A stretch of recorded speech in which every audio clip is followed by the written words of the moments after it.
ნოე ჟორდანიასა და იმდროინდელ საქართველოს თავრობის შესახებ რა აზრის ახართ კომენტარებში დაწერეთ არგუმენტებით. საზოგადოება, რასაც უყურებ, ორ ნაწილად არის გაყოფილი. ნახევარს მოღალატეები გონია და ნახევარს კიდე გმირებად ყავთ შერაცხული და მე ჩემ აზრს გეტყვით. ჯერ ერთი დავიწყოთ, რომ რატომ არის რუსული ნარატივი ის, რომ მე ჟორდანია და იმდროინდელი მთავრობა არ მომწონს. მაქვს სხვა მისთვის მიზეზიც. მე ვფიქრობ, რომ თავისუფლად შეეძლოთ ეს ოკუპაცია აერიდებინა თავიდან.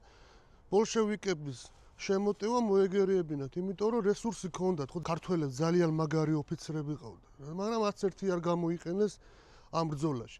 ერთი კვირა ვერ გაუძლეს და ეგრევე გაიქცნენ.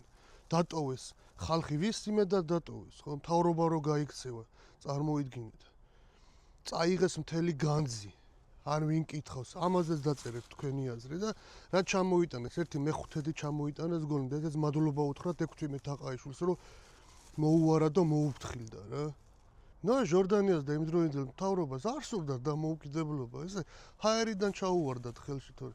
მათ სურდათ მეფის რუსეთი რა. მათ შემადგენლობაში უნდათ ყოფნან. ისინი სულით არ იყვნენ ესე დამოუკიდებლობისკენ მისწრაფულები და ამიტომაც გაიქცნენ. გაიქცნენ ეგრევე.